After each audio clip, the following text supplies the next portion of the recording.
اگر موت کے بعد زندگی نہیں ہے، حساب و کتاب نہیں ہے، تو ٹھیک ہے آپ اس سوال کو پی جاؤ اور لائف اپنی مرضی کے بولو مطابق گزارو۔ لیکن اگر حساب و کتاب ہے، اور قرآن ان اعتراضات کے جواب بھی دیتا ہے، یہ جو ہم کہتے ہیں نا مر کے مٹی ہو کے ختم ہو گئے، دوبارہ کیسے زندہ ہوں گے، قرآن کہتا ہے یہ کیسا الزام لگا رہے ہو؟ جو خدا اس مٹی سے انسان بنا سکتا ہے، جو مرغی کو 21 دن تک یہ سکھا سکتا ہے کہ ایسے ایسے گھمانا ہے، اور اس چوزے کے اس انڈے کے اندر ایک زردی ہے ایک سفیدی، 21 دن کے اندر اس میں آنکھیں بھی بن گئی، ٹانگ بھی بن گئی، ناک بھی بن گئی، دل بھی بن گیا، دماغ بھی بن گیا، جگر بھی بن گیا اور مغز بھی بن گیا، یہ ساری چیزیں بن کے 21 دن میں چوزا خول پھاڑ کے باہر آیا۔ باہر آتے ہی اس کو اپنی ماں کا بھی پتا ہے، اپنے دشمن کا بھی پتا ہے، بلی کو دیکھ کے چیختا ہے، حالانکہ آج تک اس نے بلی کو چیر پھاڑ کرتے ہوئے نہیں دیکھا، ماں کی گود میں گھسنے کی کوشش کرتا ہے اور پہلے دن سے دانا چگنا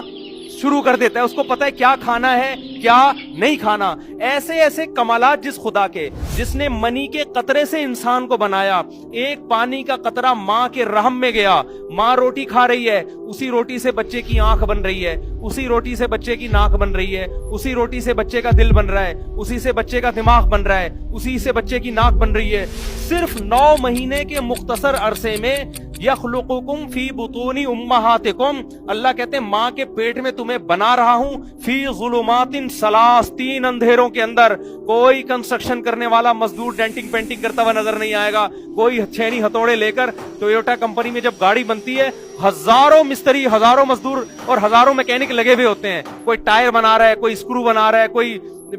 ونڈ سکرین بنا رہا ہے، کوئی بونٹ بنا رہا ہے، یہاں کوئی بھی نہیں ہے، روٹی سے بن رہی ہیں، گوشت سے، دودھ سے ساری چیزیں بن رہی ہیں۔ ایسے سافٹ ویئر اس پانی کے اندر اس خالق کائنات نے انسٹال کر دیے، ادھر 9 مہینے میں دھکا دے کے اس کو ماں کے رحم سے باہر نکالا۔ باہر نکلتے ہی اب ماں روٹی کھا رہی ہے، دودھ پیدا ہو رہا ہے، ماں کی چھاتیوں میں جانا شروع، اور بچہ کچھ بھی نہیں جانتا لیکن ماں کی چھاتیوں کی طرف لپکنا شروع۔ اس کو خدا نے ماں کے پیٹ میں سکھا دیا، باہر آتے ہی ادھر تیری ڈائریکشن ہے، یہاں کا سفر کرنا ہے، اس طرح ماں کی چھاتی کو منہ میں لے کے سک کرنا ہے اور دودھ پیٹ میں اتارنا شروع کر دینا ہے، اور پھر جوانی کی دہلیز پہ قدم رکھتا ہے، آسمان سے بارشیں برس رہی ہیں، زمین میں تناور درخت پیدا ہو رہے ہیں، زمین کھود کے دیکھو، نہ آم کا ذائقہ، نہ آم کا رنگ، نہ امرود کا ذائقہ، نہ امرود کا رنگ، گوبر پانی مٹی کے ملاپ سے آم کی گٹلی ڈالی آپ نے، اس زمین کو سگنل دے دیا کیا پیدا کرنا ہے، گوبر پانی مٹی کے ملاپ سے آم کا درخت، ادھر درخت پیدا ہوتا ہے، ادھر اس میں پھول بننا شروع، وہ پھول تتلیوں کو، کیڑے مکوڑوں کو اٹریکٹ کرتے ہیں اپنی طرف، اس سے نر مادہ پھولوں کا ملاپ ہوتا ہے، جیسے نر مادہ، تتلیوں کو کیا پتا بھائی، ہم جب اس پھول سے بیٹھ کے اس پھول پہ بیٹھتے ہیں اس کی وجہ سے آم پیدا ہو رہا ہے، تتلی تو اس پھول کو انجوائے کر رہی ہے، لیکن اس خالق کائنات تتلی سے کام لے رہا ہے، کیڑے مکوڑوں سے کام لے رہا ہے، وہ آپس میں نر مادہ پھولوں کو ملا رہے ہیں، ادھر نر مادہ پھول آپس میں ملتے ہیں، پھول سڑ کے گر جاتا ہے، جس نے تتلیوں کو اپنی طرف مائل کیا تھا، ادھر ایک کچی کیری پیدا ہونا شروع ہو جاتی ہے، اور وہ ہزاروں درخت میں، ایک درخت میں ہزاروں آم پیدا ہوتے ہیں، جیسے ہی آم پک کے تیار ہوتا ہے، اس کی خوشبو، اس کا ذائقہ دیکھو، اور زمین کے گوبر اور مٹی کو دیکھو، اس مٹی سے اس نے آم پیدا کیا، جیسے ہی آپ اس آم کو کاٹ کے دیکھتے ہیں آپ کی عقل حیران ہو جاتی ہے، وہی گٹلی جو زمین میں نے دفن کی تھی، مٹی اور پانی کے ملاپ سے قدرت نے اس گٹلی سے ہزاروں گٹلیوں کو پیدا کر دیا کہ درخت لگاتے چلے جاؤ اور آم پیدا کرتے چلے جاؤ۔ جو خدا مٹی کو ایسے پروسیس سے گزار سکتا ہے،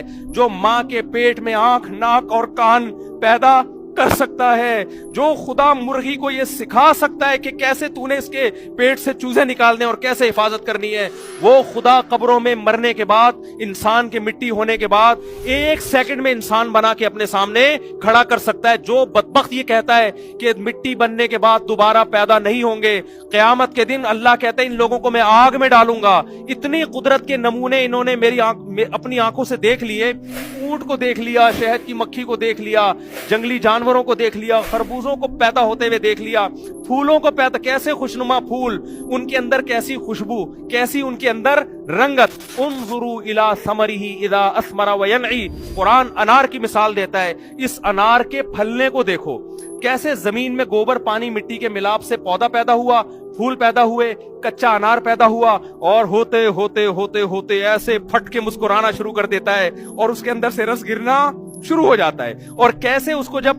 پھاڑتے ہو اس کے اندر کیسے ترتیب سے دانے جڑے ہوئے ہوتے ہیں، ایسے نہیں بے تکے لگے ہوئے ہوں، کیسے جھلیوں کے اندر تہبتے،